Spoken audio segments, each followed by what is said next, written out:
Welcome to another episode of The Cypher with KJ and Mal. Yep. Where church is always on the move. And we breaking the word like Sunday service, man. Hey, this is episode 33. Man. Reganomics with the kingpin, the author. You know what I'm saying? Reform. Yeah. All the prison reform activists. My man Freeway Ricky Ross, man.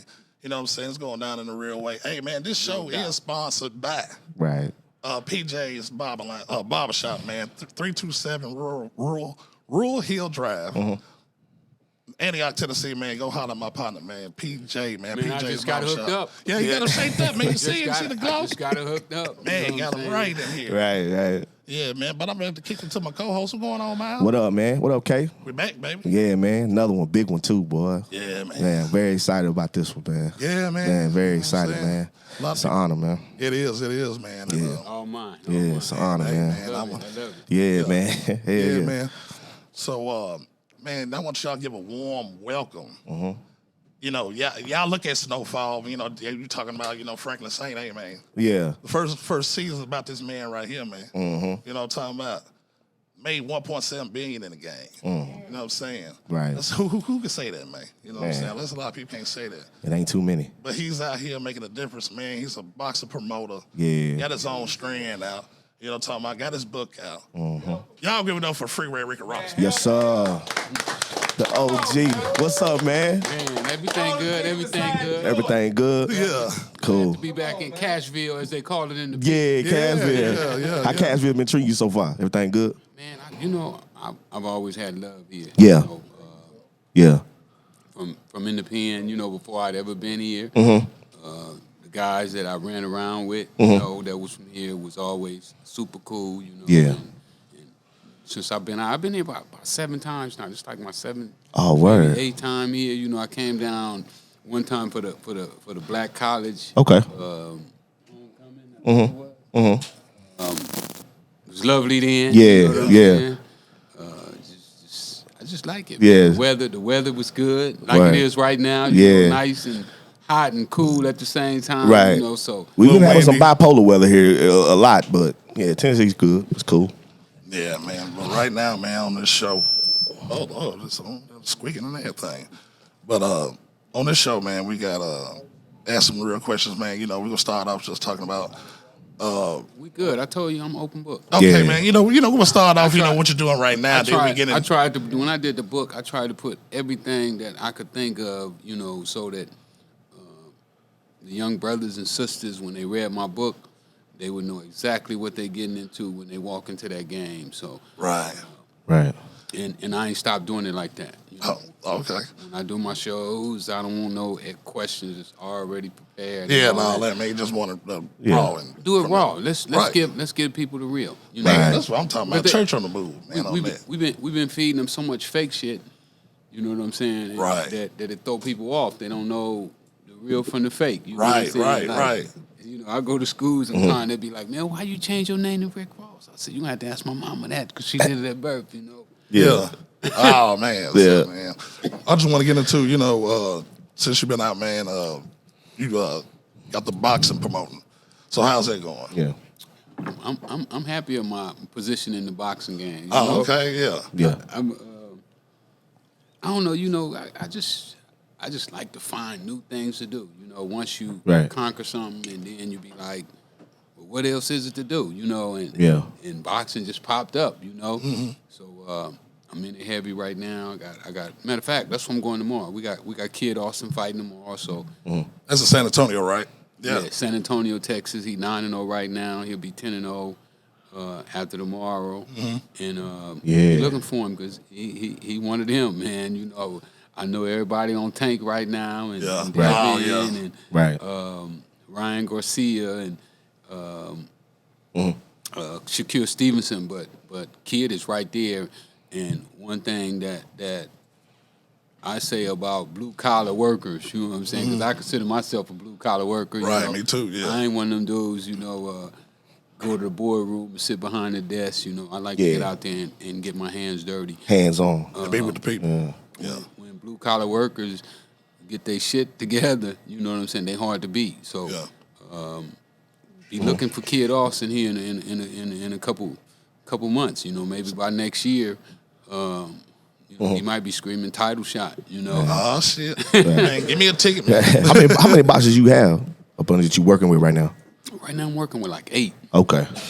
I'm taking my time, because I don't want to overload myself. Right. You know, like some people, they take on too much at one time. You know, as a matter of fact, I was just analyzing Snowfall the other day, and I saw this guy, Franklin. He walks in and he asks the guy for a kilo of cocaine. He ain't never met this motherfucker before. Snow is a fraud. I'm like, what would I have done if somebody would have gave me a key of cocaine the first thing I got? The first thing I got was a $50 bag.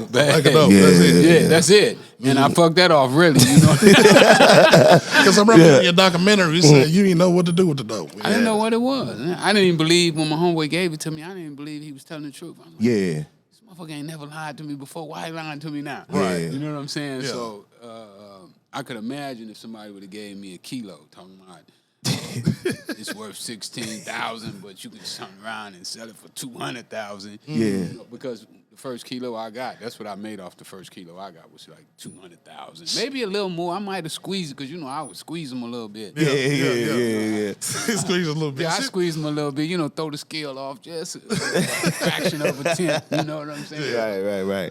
Man, since we'll jump all right into it. Jump in, man. So you coming from Texas, man, and moving to South Central LA in 1965. So how was that transition, brother? I didn't like it. I wanted to stay in Texas. I was a kid, so you know how when you're young, wherever you at is where you think is where you're supposed to always be forever. Right. So when Mom packed up and was like, "Are we leaving?" And then I had to leave my big brother too. That was my guy. We stayed in a little country town, and the closest house probably was about 2 miles away. So the only people I knew was my mom and my brother. We had a little dog, so I didn't want to leave none of that. Right. Yeah, the good country too. You know what I'm saying? Yeah. So when we left, my mom couldn't bring my brother because when we moved to California, we were sleeping on couches. Oh, okay, yeah. My mom was sleeping on couches, and we got out there right during the Watts riots. That's what I'm about to ask.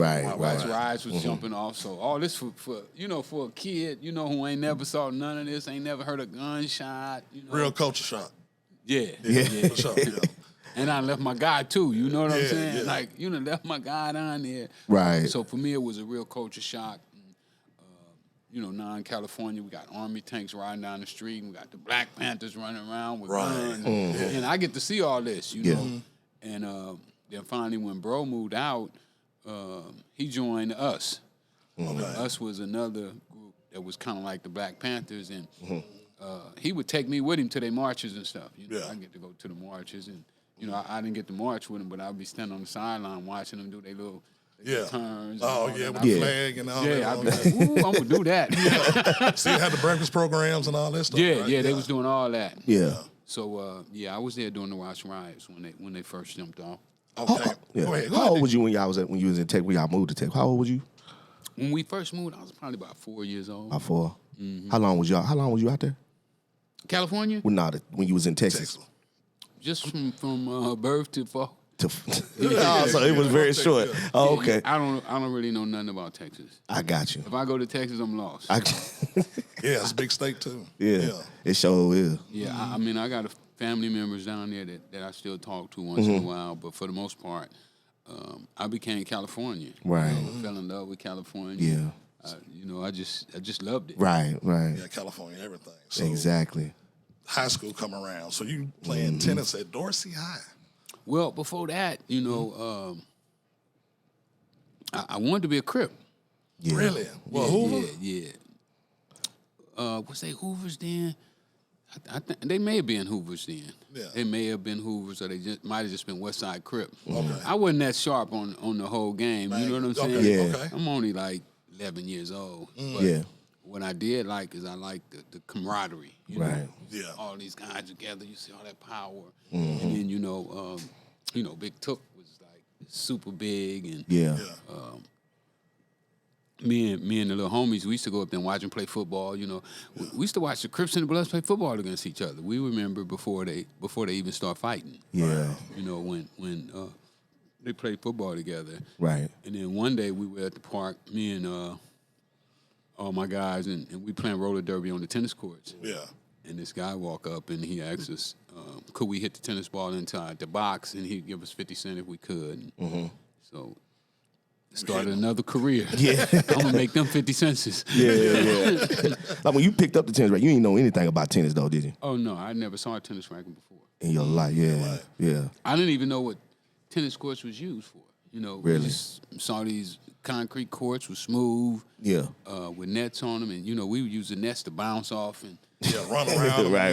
run around them, and we were playing roller derby. Yeah. You know, we was like trying like almost football on skates. Oh yeah.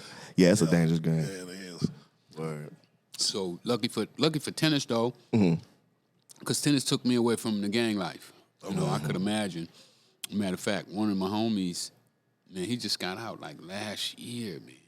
Went to jail when we was 18 years old. Really? He did 40-something years. Wow. I don't know what his crime was, but, you know, probably robbery or something, but he was a real Crip, you know what I'm saying? Yeah. Yeah. He was one of them ones that even right now, Stone criminal. right now, he still, you know, he did 40-something years and he still don't play. You know, like, I had to tell him all the time, man, you can't do that no more. You know, in jail, because, you know, he'd hurt you in jail. You do something to him in jail, he'd hurt you. Yeah. You know, so and another one of my homies did 35 years, so I could imagine. These are the guys that I ran with every day. You know what I'm saying? Like in elementary, these was my dudes. You know what I'm saying? So junior high school, we hung out a little bit, but you know, I'm starting to play tennis now. So I can only imagine where I would have been had it not been for tennis. Oh man. So I wanted to go to the same high school they went to. Yeah. My plan was they plan. Right. You know, and so you know if you got the same plan they had, you can almost imagine what's gonna happen to you. You know what could have happened. So Right. The sport literally saved you, basically. Yeah. So all during like the 8th grade in high school, you know, I really fell in love, and I started to see some benefits from it. Started to see like Arthur Ashe, you know, on TV. And I was just about to ask you that. Yeah. You can get on TV with this shit. Right. So I really started to dedicate myself to it. You know, like every minute that I wasn't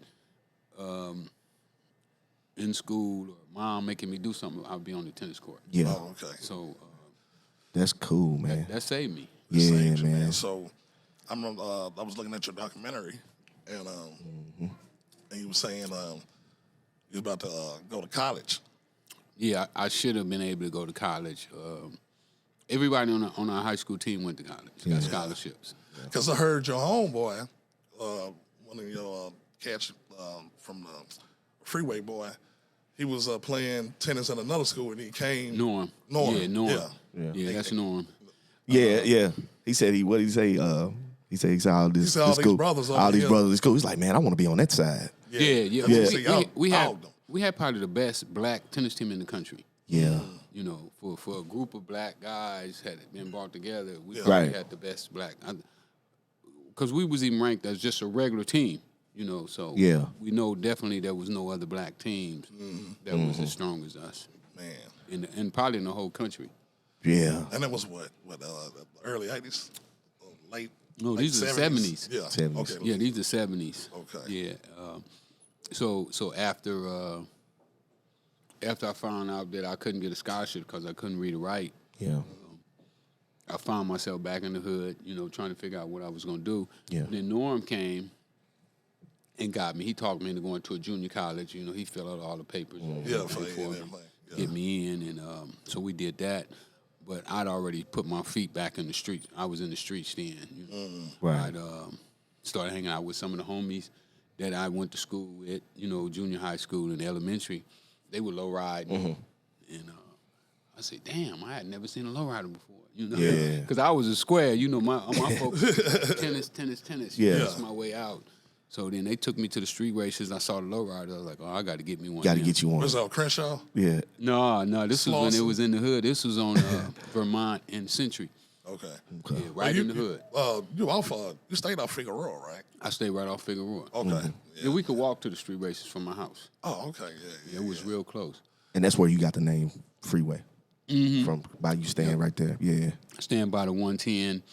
The guy who named me is a guy really, he was kind of like our enemy. You know, when I got my first car, my car was raggedy. Yeah. You know, I paid $100 for it, convertible 66. And he would just come by and he'd be like, raggedy ass Freeway boys, y'all ain't got shit over here, y'all. Okay. And you know, he had his 6.4s and he had like 3 or 4 cars. They look like brand new. You know, he's one of the ones who started the fixing up them old cars. You know, they little group is like the ones who really in the low ride culture took that thing to a whole nother level. You know, they had them foes and trays look like brand new money. Right. So Jay Clayton was his name. Okay. And so when we go up to the street races, he would just start clowning us, and everybody at the thing be laughing at us. You know, we wouldn't even bring our cars on the lot. We park around the corner. Man, Can't see this, man. Man, so couldn't go to college. Yeah. So you about And to now I'm hanging out with the street racers. street races. So, you know, I'm trying to find out how they get these cars. Right. How y'all get these cars? Yeah. How you get that car to shine like that there? Them things was, Yeah. woo. Like mirrors. Yeah. Yeah. Yeah. Yeah. Dayton's. Right. Oh yeah. Talking about back then. Yeah. No, we back remember then them. it was Zenas. Zenas. Okay. See, Zenas and Dayton was partners, Okay. and they broke up. They went on. It was like $3,500 for a set of wheels. That's when they take you out your car. And you pull up to the street races and you Yeah. with nobody, you get pulled out. Yeah. Get out of the car. Yeah.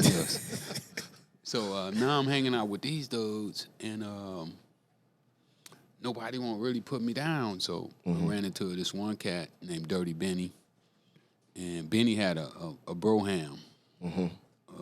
At that time, we had a 75 Broham, and this is Cadillac. like, yeah, and this is like maybe 78. You know, this thing like almost brand new. Yeah. Front and back. You know, like what you doing? Right. I want a piece of that. So I asked Benny. He told me to come by his house. Man, I went by his house, and that's how I started stealing cars. And from stealing cars, I started making a little money. So now I want to get my 66 painted. You know. Okay. All right. And they hooked me up with this cat named Mike. You know, he's one of the top painters around. It's crazy. Like before it was all over with, I had like all the top painters working at my body shop. Wow. Oh, shit. You had to get all of them. Yeah. Oh, they ain't even like Yeah. each other, right? But I had them all at the same spot. You know. Yeah. Like, it's crazy. I never thought about that before until we were just sitting here talking. Oh, right. But I had Daryl Coons, Doc, and Mike all working at the same location. You Wow. know. They get into it every now and then, but It's a competition thing. so Mike, while Mike was doing his little do, he started playing. Well, he had always played football, but they called him. One of the colleges called him up. And he went off to college, and when he came back, but me and Mike had got real tight. When he got back, he came back with cocaine, and that was a whole nother episode of my life. My life went to a whole nother level See, from there. this is my thing too. Rick, was it true, man? You started off with $300? Well, Y'all put your money in. we didn't really have 300. I had 150. My boy had 150. Okay. So that made 300. Okay. But it wasn't my 300. Yeah. And then we were still short. Were you trying to get a zip? Yeah. No, we was trying to get a 8. Hey, that's okay. it. A beat up 8. Them things was beat up, boy. So we go to my man. We like, man, we want to get an 8, man. Yeah. He's like, man, y'all know 8s cost $350 to $375. Like, man, we gonna pay you back. Yeah. So that started it, man, and I ain't been broke since, you know, till I got out of jail. Yeah. Yeah, when they put me in jail, you know that. Yeah. Kind of messed up the game a little bit, but before that, it was on and popping. I thought when I was watching your documentary, you said your first sale, your partner beat you on the sale. But that wasn't mine. That was Mike. That was Mike. Okay. Yeah. That's why I say, you know, when that was one of the things that I really went hard on Snowfall about is you don't start no dude off with no kilo. He gonna fuck it up. Yeah. You know, like, and I learned that the hard way, you know, because, you know, some of the homies get out of prison, you know, been gone 14 years, 12 years, whatever. And you get out and you put them down, you know, you give them a key, they fuck it up every time. Don't know what to do. They can go buy a car, you know, clothes, and get them a new girlfriend, you know, because they ain't had no money. Yeah. So they thinking that it's so big that they can make the first money and go spend it on what they want, and then they're going to get it back on the rebound, but it never work out like that. So, you know, when I saw him, you know, give Franklin a key of cocaine, I was like, fuck up. Hell no. How much of that, since we talking about it, how much of this, like, the show is actually, they took from you, basically, took parts of your life, like? Well, you know, when I'm looking at the show and I'm seeing them take sayings and turn it. Right. Yeah. You know, like, John is slick. He was slick, you know. Yeah. So he knew that that I might try to sue him or whatever. So they took stuff and they turned it. And you know, I was mad at John at first, you know, because me and John was kicking it. Yeah. Right. I remember you said y'all sat down and talked one time, right? Not one time, many times. Many times, okay. We was kicking. He was helping me with my movie. Got you. Because I've been trying to do my movie since 91, 92, since I first went to jail. And I was like, man, my life is a movie. Right. You know, and it just popped to me one day, you know, when I started seeing some of these other movies coming on. I was like, shit, my life is a movie. You know, y'all think that shit is something.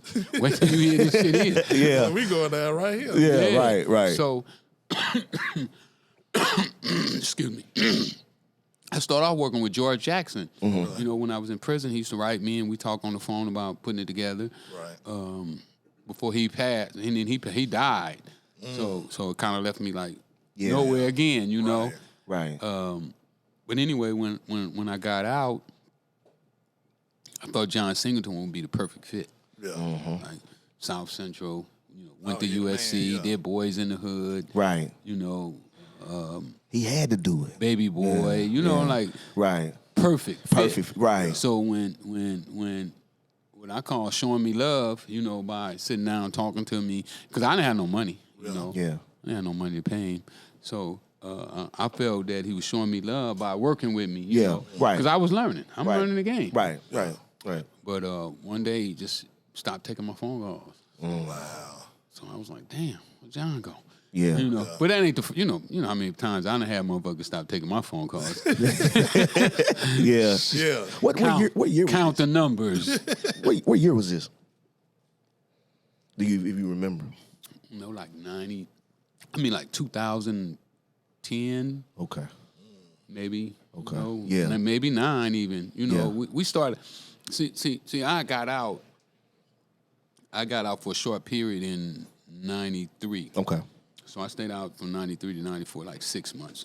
Yeah. Before they set me up. Yeah. So during that time, me and Johnny went out and ate dinner. Yeah. A couple times and just talked about, Yeah. you know, the story. Right. Yeah. And this is before the CIA stuff even came into play. Got you. Right. You know, this is just because This is the early I had my years, own yeah. task force. Yeah. We'll get into So that. we go We'll get. get you know, trying to See, take people folks through the a lot of journey. people don't even know that. Yeah. But Right. I had my own task force. Right. Yeah. You know. Right. The LA City Council had a meeting, and they wanted to know who was this guy, Freeway Ricky Ross. Well, not Freeway Ricky Ross, because they didn't even know my full name. Because people in LA, we don't really use last names and all that. You know, in the street. Yes, that's Rick. Right. It's Rick, that's Right. it. So, Right. so they didn't really know who I was.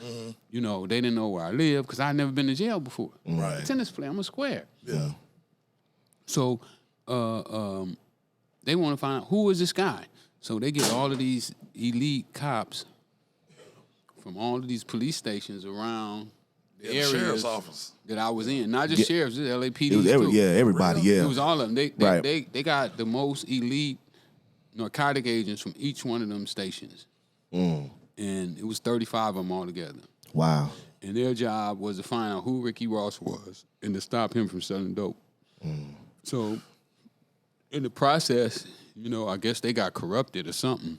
Yeah. But they started lying on the witness stand, planting drugs and stealing the money. You know, like they raided the house and Like had them on camera. They said they caught them stealing money. Yeah. The feds set them up. Right. Because they didn't believe, the feds didn't believe. Police doing this. That all these guys, so you had $900,000, right? Yeah. And they didn't turn in but 60. And then they say he had 2 kilos of cocaine, but he had no cocaine.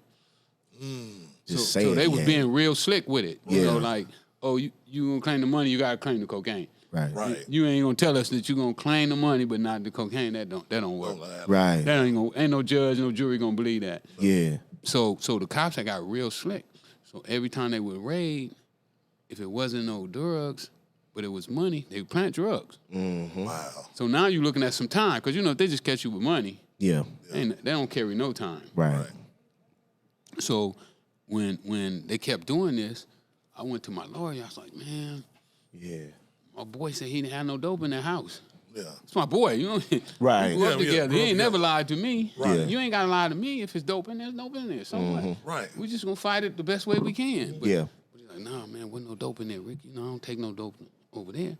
So then they raided my girl house. I don't have no dope, no money, no nothing there. You know what I'm saying? Might have had, maybe like 10,000, 11,000 or something like that might be there. Pocket change. Yeah. So they take the money and then they plant drugs on her. I said, man, I know it wasn't no drugs in that house. He said, oh, she probably using drugs. I said, man, is you crazy? Yeah. No way. But anyway, I hired an investigator to get their ass. Yeah, the little PI, Right. But I want to ask this, Rick. Coming back, with Jewish school, and, y'all got a pack, y'all messed it up. When you meet your partner from Nicaragua and from San Francisco? Well, I had been messing with his lower links, his underlings. See, my underlings, this trips me out. Everybody say, man, I got a Mexican plug, Right. But niggas say Nicaraguan. You be like, hey, hold on, man, I don't want nothing to do with that. That nigga from Nicaragua. Right. You don't know what Nicaragua is, but you know it's Central But America. that time, you know the what I'm Mexicans saying? didn't have the sack. They didn't have. No. Yeah, because I know the frogmen, they say they found the dope in But they didn't have the sack back then. They wasn't giving it to them. We had the money then. The blacks had the money, so we was getting all. Man, it was like this. I'm working on a TV series right now. Okay. Well, it ain't gonna just be about me. It's gonna be about the players Yeah. that was in our circle. That Right. played, because we like they saw on What's the Name, them fighting. We didn't fight, man. I mean, we would challenge each other. See who car was the fastest, who motorcycle was the fastest. But Friendly competition. Yeah. But we wasn't gonna be out there shooting at each other. We grew up together. Yeah. You know what I'm saying? We homies. Yeah. Right. You just want to get to the money. We just want to get to the money. See who Right. get there the fastest. Competition, like you said, Pooh. Yeah. Yeah. You know what I'm saying? Right.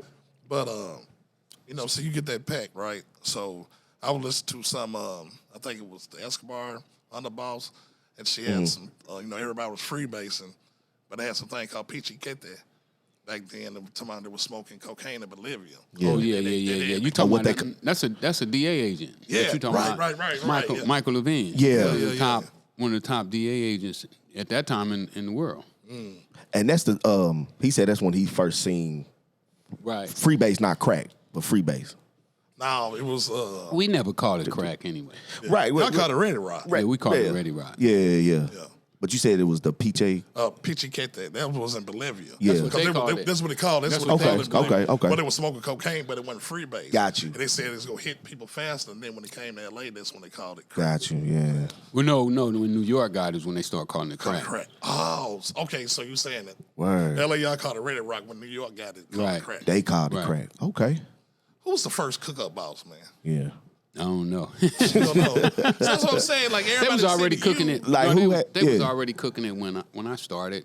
But when I started, remember it was a real elite thing. Yeah. Grams of cocaine was $300, $400 for 1 gram. It was rich man high back then. Yeah, so it wasn't widely known or participated in. Yeah. It was only a few elite people that could afford to. By cocaine. And that's why I wanted to be in it. I wanted to be with the elite. I always wanted to be elite. So back then, man, like, how much did a kilo cost back then? My first kilo I bought cost me 48,000.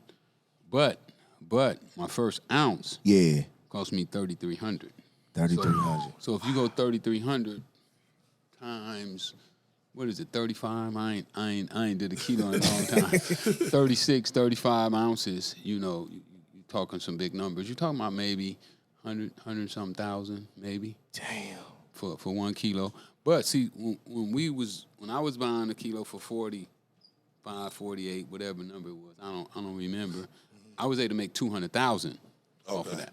Yeah. You know, I could take that and then I would do $100 rocks, and I had like a couple rock houses, so I could do 200 off of 1 kilo. So for me, I made a lot of money. So that's what I'm about to ask. Like you say, you got like 4 crack houses. So at the end of the night or the end of the week, how much crack house? You know, it's like okay, it's 20,000 over here, 50 over here, 75 over here. I mean, they varied. You know, according to what time it was.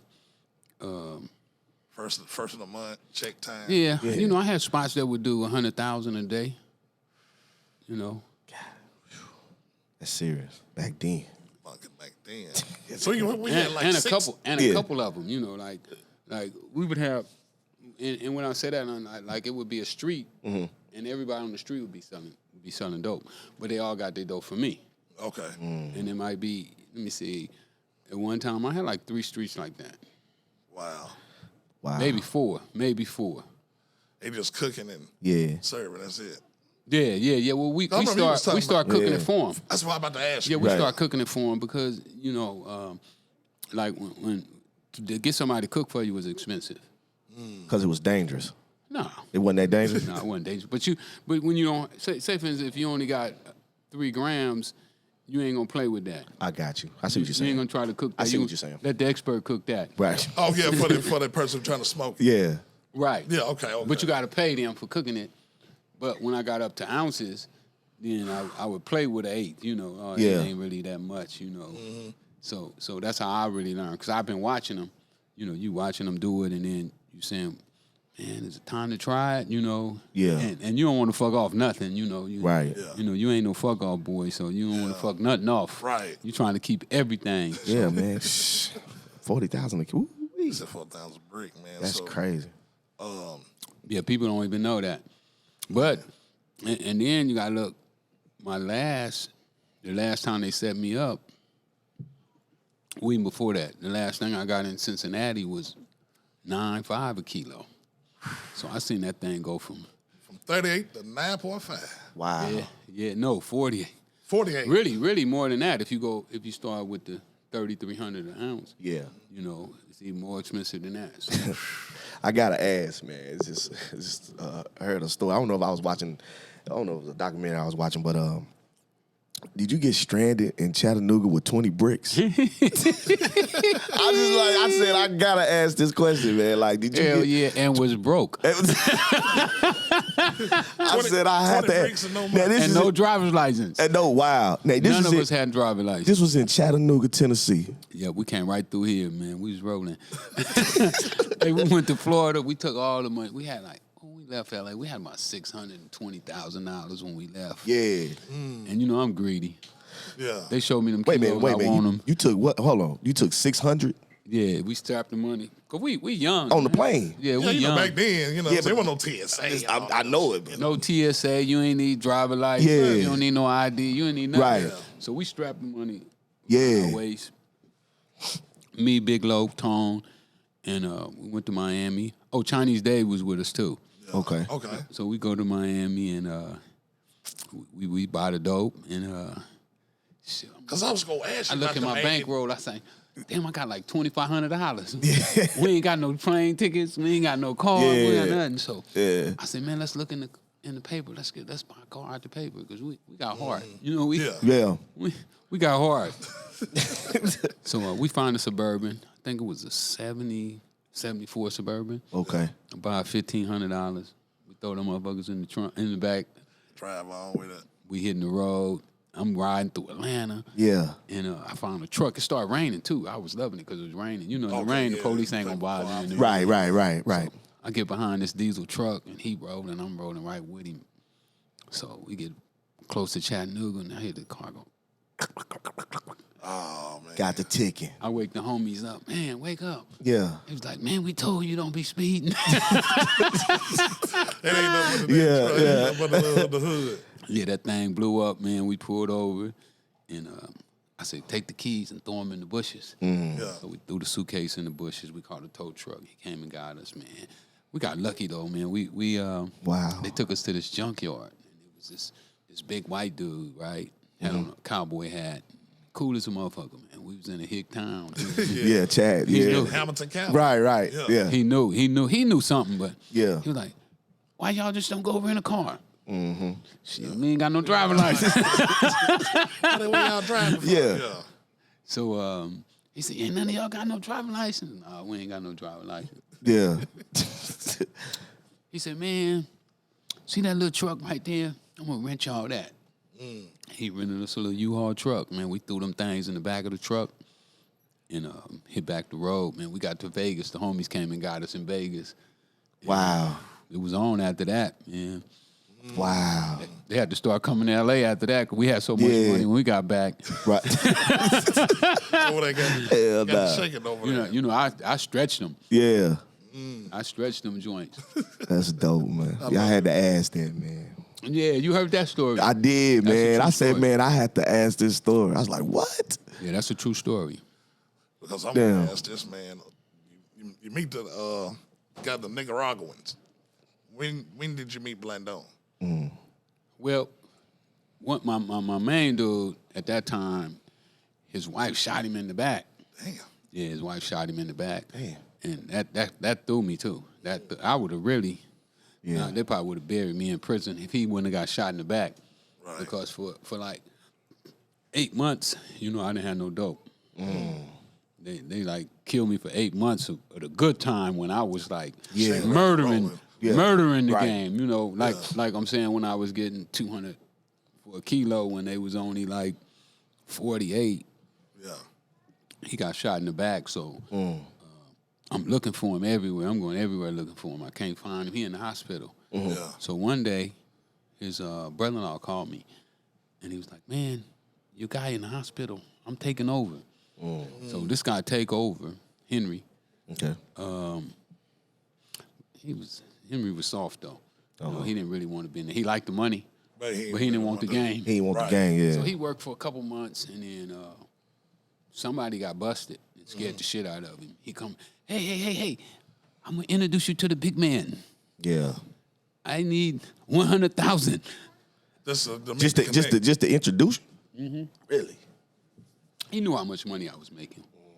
He knew how much money I was getting ready to make. He needed a little exit cash. Yeah. Saying, well. And No, that just to too. meet the And that, yeah. Yeah. Yeah, that's And what, that too. most definitely. But Yeah. I wouldn't have introduced me to him for no 100,000. Yeah. Right. If he'd came to me, I'd have been like $500,000.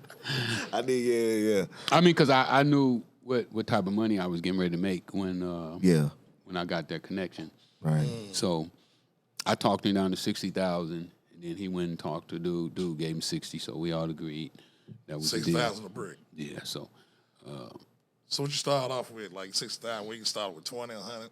no, we was buying then. I think we was probably buying like 50, maybe 75 at a time. At a time.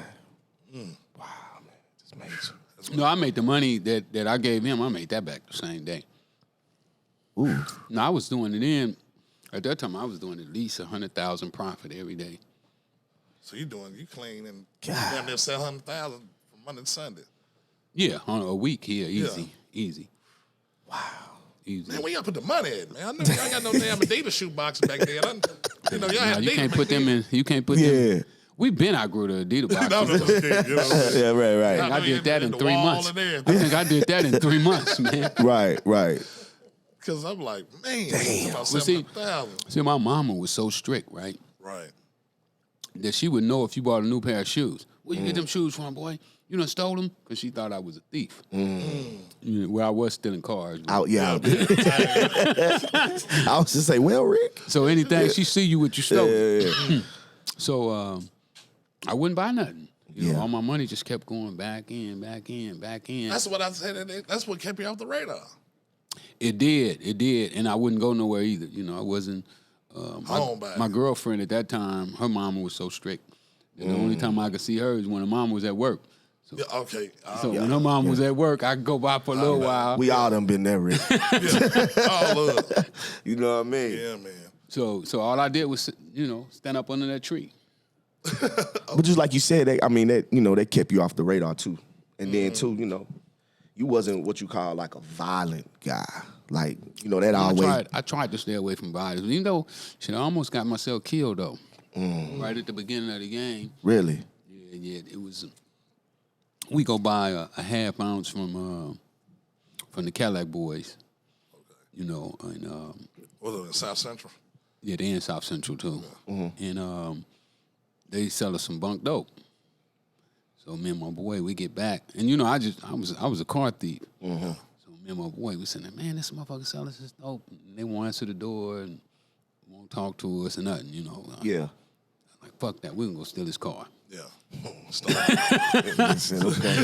Okay. So by 1 o'clock, 2 o'clock in the morning, I put his Cadillac out the driveway. So we take it, we strip the wheels off of it. I cut the whole top off his car. I was mad at him. Wow. Damn. Yeah. But at the same time, you're doing monkey business. Yeah, but he was strong though. Yeah. Man, he sent like 3 dudes at us with submachine guns. Man.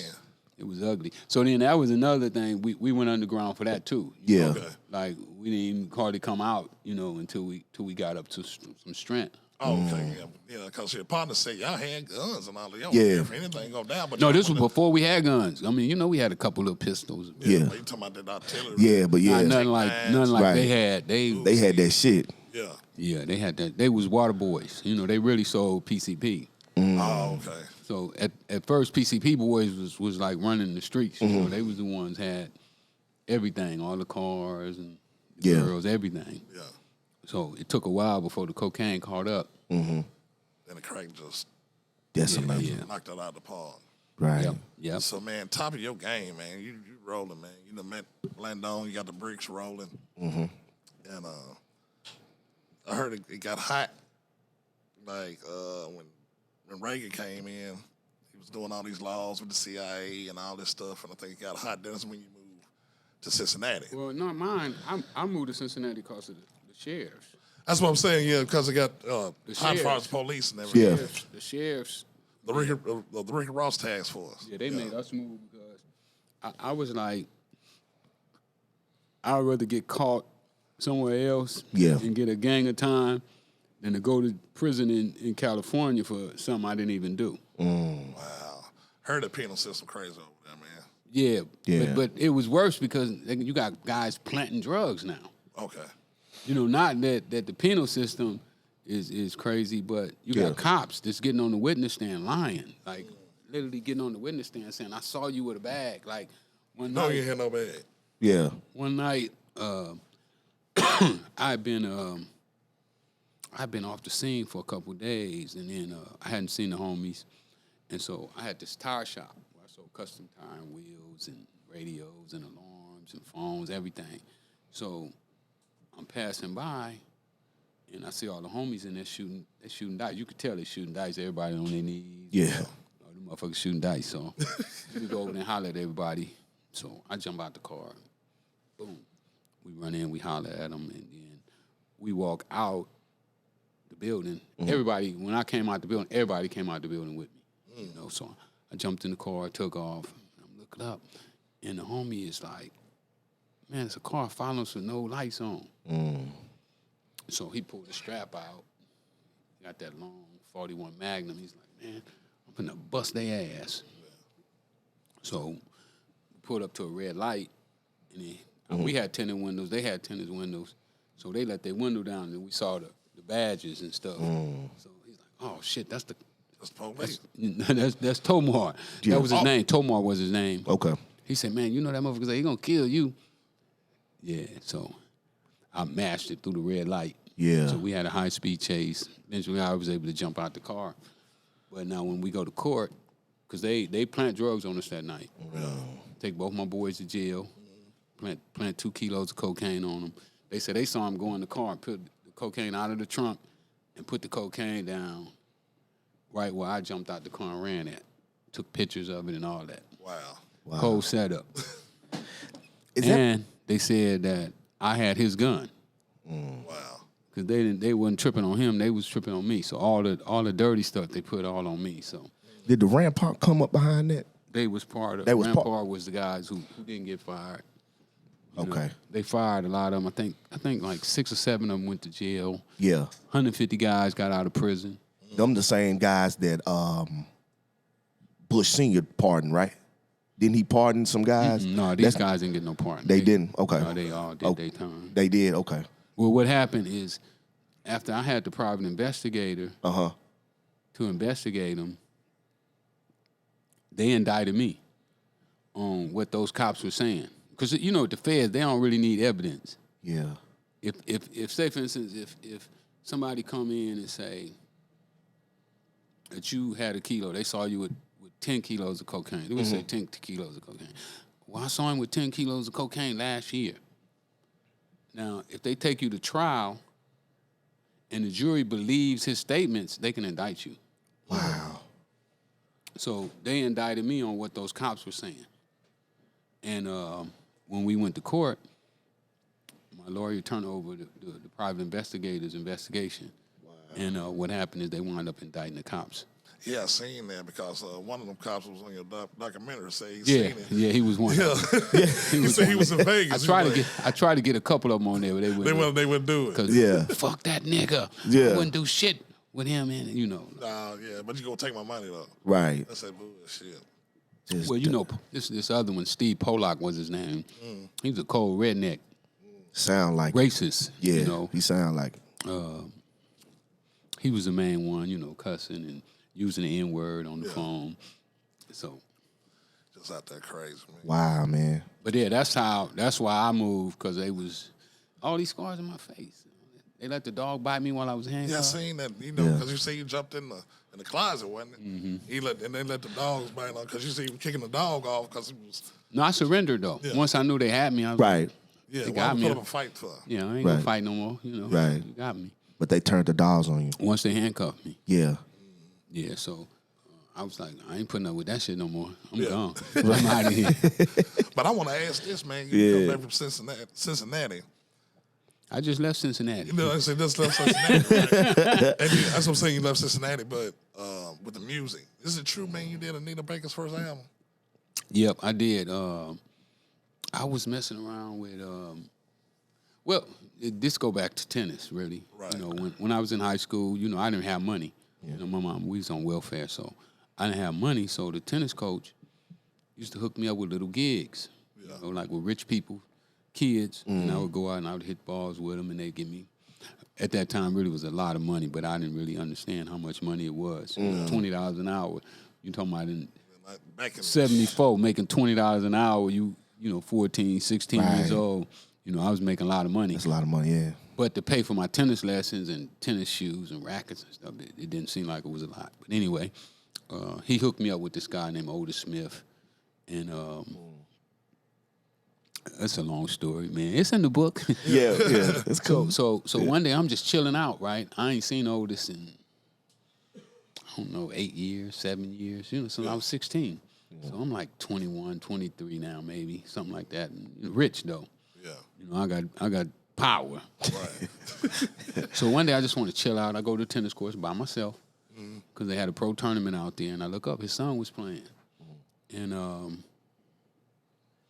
he started arguing with this guy from Stanford. His son went to UCLA, so Stanford and UCLA arguing. They both college players playing in pro tournaments. Right. So they start arguing, fighting over points and whatnot. And I was like, shit, this look like it's going to get ugly. And shit, I ain't finna fight these big old corn-fed white boys. Yeah. And I already knew that Otis' team was all white. Right. UCLA was all white, too. They not gonna help Otis. So I was like, shit, they ain't finna do nothing to little Otis, though. Yeah. Right. I ain't going for that. Yeah. You know, because I kind of felt like I helped him get there. You know what I'm saying? You know, that's a little piece. Yeah, yeah. So I got on the phone. I called the homies, and right when the match was over, the homies was jumping the fence. Wow. Dude hit Otis in the eye, hit the old man in the eye, and I told him, take care of that shit. And they mopped him up. Yeah. So after it was all over, me and me and Otis and the tennis coach who introduced me to him started talking, and I found out Otis was in the record business. Wow. Okay. And he told me about this chick that he had. Yeah. Used to be in Chapter 8. He needed some money to put her together. So I gave him the money. Wow. But that's, when I look back at my life, I literally should have been the king of hip-hop. That's what you were saying. You said you turned it down when DJ Pooh and King T bring it to you. Because you got the locks. I mean, not the locks, I'm sorry. Alcoholics. Yeah. But before that, because I was already tampering with hip-hop. Okay. But Otis, Dick Griffey, and Barry Gordy told me hip-hop was a fad. It was going to be like disco. So here you are. You go in their offices, they got platinum. You know, Otis found Rick James, Bobby Womack, Johnny Taylor. Legends. Legends. Yeah. Dick Griffey, Babyface, The Deal. Yeah. That's Death Row. Midnight Star. Building, the Solar Building? No. Death Row started in the Solar Building. Yeah. Okay. Dick Griffey negotiated Suge's deal. That's why Suge had the best deal in hip-hop. Nobody had a better deal than Suge. Yep. They said, They can say the Master P deal and all that, the 85%, no. Suge was that guy. Suge had the best deal. Yeah. That's why they was trying to get Suge out of there. Wow. I think Suge was getting like $450 a record or something. You know, something that was unheard of. Yeah. Really? Now, you and Harry O was real cool. And he helped launch Death Row, right? Yeah, we cool. We still cool. Yeah. I know. Got out because COVID and everything. Right. Yeah, we spoke one time since he been out. Yeah. He don't really like me speaking on him though. So. Oh, okay. Oh, okay, that's all. You know, I said something on Vlad that he didn't like. Hey, man, I mean, like, do you know him? Yeah, right, yeah, that's it. Yeah. I apologize to him. You know, that's my man. You know, Harry helped me out a lot. Yeah. When I went to prison, I was a cellie for a while, and he really laced me. You know, on about reading books. Right. Yeah. Studying the game. You know that we could do stuff in other games. You know, and that the stuff that we had used on the streets would work other ways. And I was amazed at the things that he was doing. So, yeah. Shout out to Harry O, man. Yeah, man. For Welcome sure. home, man. But right now, man, I gotta take a pause for the calls and do a commercial break. Yancey Milan Home. Yeah. 1750 Lee Road, man, Lithia Springs, Georgia. She got the best candles in the city, man. Go holler at that lady at YanceyMilan.com. Tell them the Cypher sent you. This is dope. Rick. Yeah. Okay, man. You beat the case, you do your foe, you come back out. You got the community centers and doing the right thing. Mm-hmm. Then Trying to do the right thing. so you meet your man Chico. Yep. No, I already knew Chico. You already knew Chico. I knew You Chico know what I'm from a kid. Okay. Yeah. Chico was doing all right when I got home. Okay. He was up in a on his good game. position. Yeah, he was up on his game. See, my whole time, man, I was thinking y'all was in L.A. the whole time when y'all got busted and all that. Because I'm like, man, when you got busted, I'm like, man, I was a senior in high school. You know, we it was got busted in 96. San Diego. Yeah, I thought it was in L.A. the whole time for some reason. Yeah. Right. My Then I found out it was San Diego. my lawyer told me we should have stayed in L.A. I said, man, why you didn't do the deal in L.A.? Yeah. So right now, you know, you got the community center, you meet Chico. Right. You know, Blandon gets out. He wasn't supposed to be out, though. Right, that's what I'm saying. They let him out. Yeah, they let Right. him out They just let to him get out. you. Because I heard a rumor. They said they let Blandon get you because what you did to the To the task cops. force. Yeah, that was the rumor. You know, it was I was blowing up though. I was finna be, you know, I came on right after Monday Night Football. They did a special on me on a show called Day One. Came on Monday Night Football and the commercials was doing Oprah Winfrey and I did all that from prison. Really? So I remember you on the Donahue show when I was a kid. Yeah. My mama showed me like, Right. The CIA got this man in jail. Look, baby, you know what I'm saying? So I'm like, and I got you. Yeah, that's crazy. Yeah. that was later though. I had I came on Monday night in like 93, 94. Wow. Okay. Yeah, man. So meet Chico, Landon come out, trying to set you up, but the number was so good. When me and Chico was leaving Dick Griffey's office, the first day that Wow. that it happened, we was leaving Dick Griffey's. Dick Griffey was finna give me a record deal. Really? He was, you know, for what I did for Otis. Right. He was going, you know, Otis had him to, because Otis, when Otis made the deal with Anita Baker, I don't know what all the deal was, but you know, they cut a deal for her. Mm-hmm. You know, Epic, I think, took her from us. Yeah. Well, they cut some type of deal that wasn't published. You know, no news. You couldn't talk about it. You know. Oh, okay, yeah. Wow. So I didn't get no bread out of that. So the way Otis was gonna pay me back was through Dick Griffey giving me a record deal. Okay, so y'all make that happen. Yeah. So, and they had all been telling me, man, leave that dope alone. Just fuck with the record business, motherfucker. Yeah, because you gonna be a bad boy. Right. And what's that? Mixed Master Spade was talking about you back then.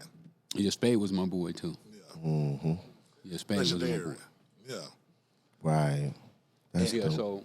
So that's how that all came about. Okay. Go ahead. So he hit you up, man. And it was a deal that you couldn't just turn down. No, they worked me for 6 months. Oh, really? Yeah, this was a 6-month deal. A 6-month thing. Yeah, you know, going down on the price and you know, it took 6 months. It wasn't like because I'd already said I wasn't gonna sell. Yeah. I'd already said I wasn't gonna sell no more dope. But you know, they kept dangling that carrot in front of me. You know, like, here, how much you need? We're gonna go down to 17, 16, 15. You know, then eventually it was 9.5, and you know, it was a deal I couldn't refuse. Wow. So you're taking that ride down there. Yeah. Chico said, man, when I was in the store, at the restaurant, he knew it was kind of. Yeah, Chico thought they was gonna rob us. Yeah. I was like, man, come on, man, this dude ain't finna rob us. Right. Now, I don't think he the police though, but I know he ain't finna rob us. Right. Right. That was nowhere near my thought. But I don't know that he done turned into an informant. You know, and that's what Chico thought. And I was like, man, is you crazy? This dude ain't finna rob us. Give him that money. Yeah. Gave him the money, and Chico said he seen dudes putting on jackets.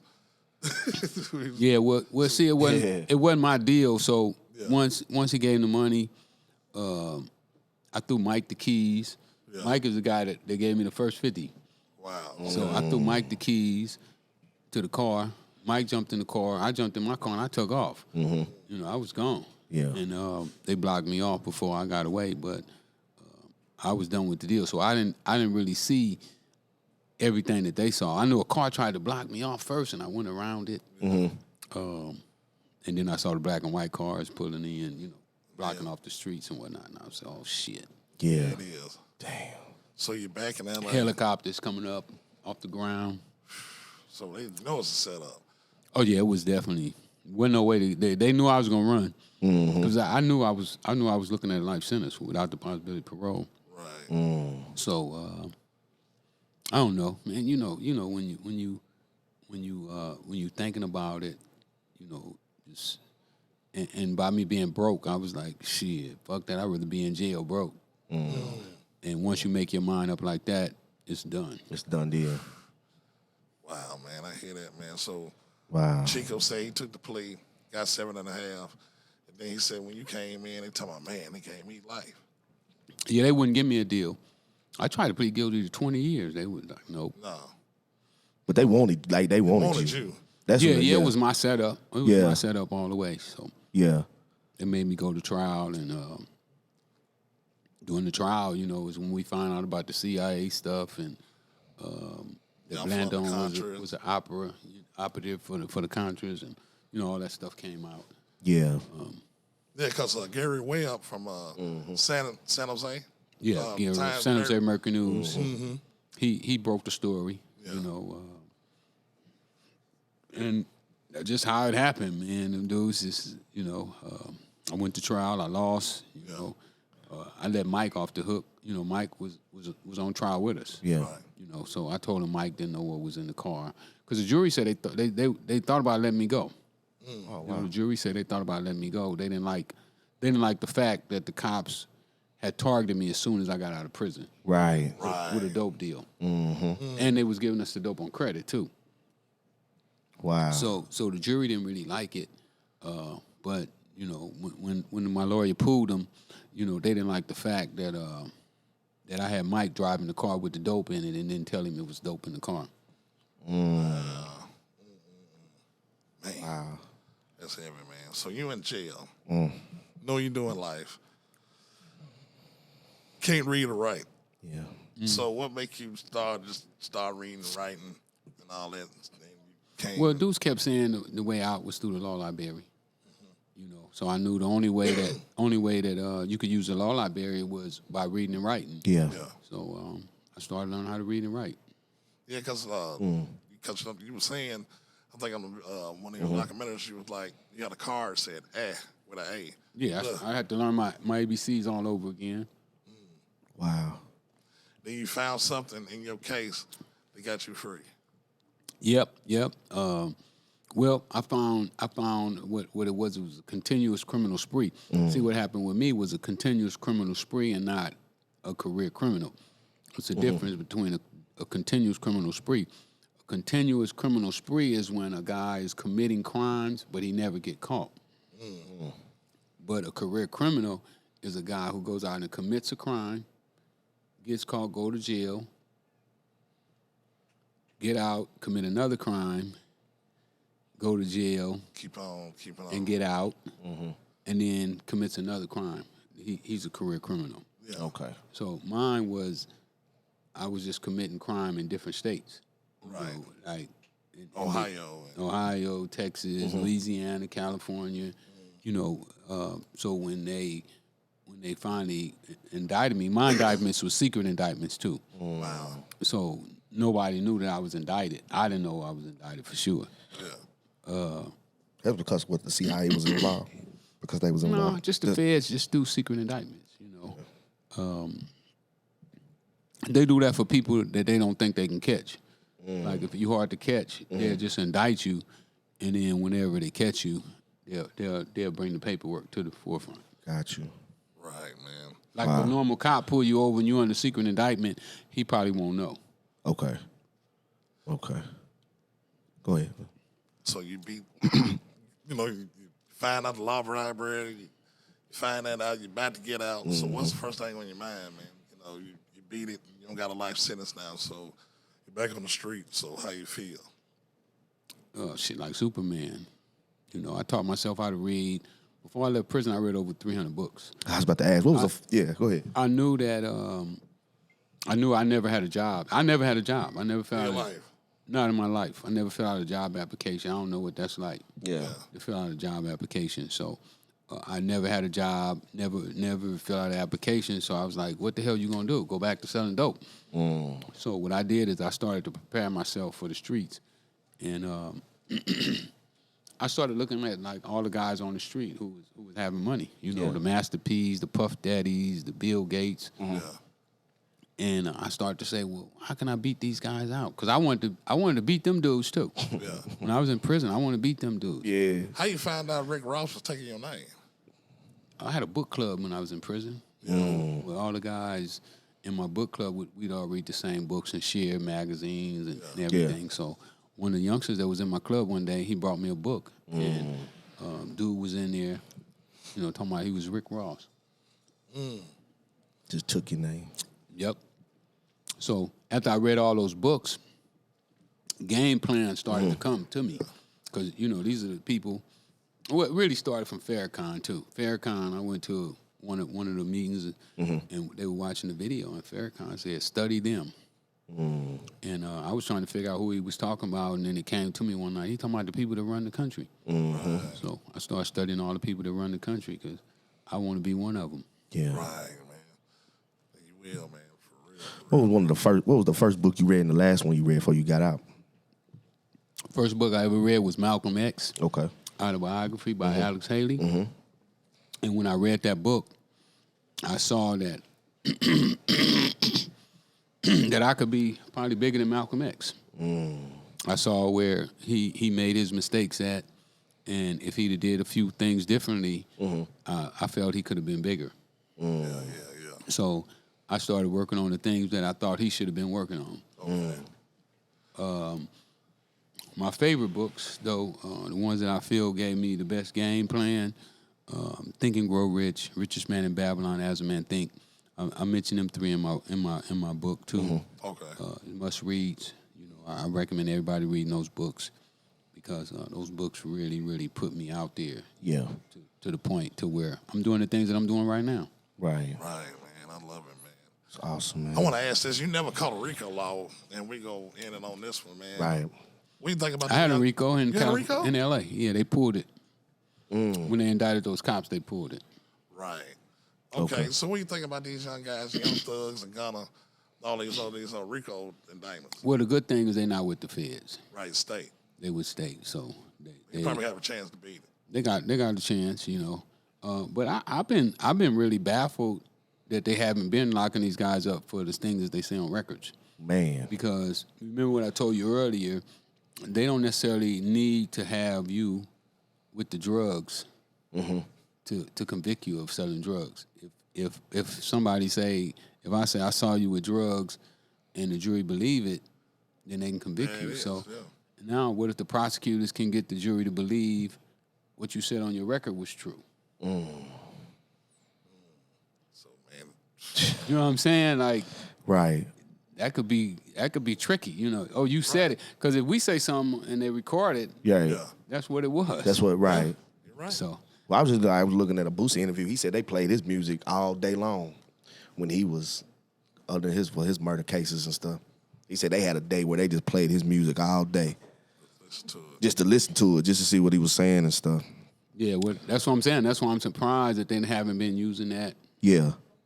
In more of these guys' cases, these guys, really could be indicting themselves. Right. Because you're on social media doing it, going live, and you're talking about it. Yeah. Well, I think they're just getting it all just, it's a point of it's entertainment. Right. It's just, it's entertainment, but they so caught up in just wanting to be real and be so truthful with what they saying. Like, you can't do both, man. Like, you can't do it. Yeah, you just think if the prosecutor take you in court and say it's real. What he's saying is how he really live. And you're a black man in America. And they already think that we violent and dangerous and right, everything and stupid and right. Even when I see the show Snowfall, man, I be like, this is more of that stereotypical bullshit that they portraying. Like. We wasn't out there killing each other. We wasn't, fucking selling dope. We ain't trying to have no murders on the block. Right. They gonna shut the whole block down. You shut down $100,000 spot. Right. Over $10. Come stop it, Negro. Yeah. Go get you something to eat. Here $1,000. Get out of here.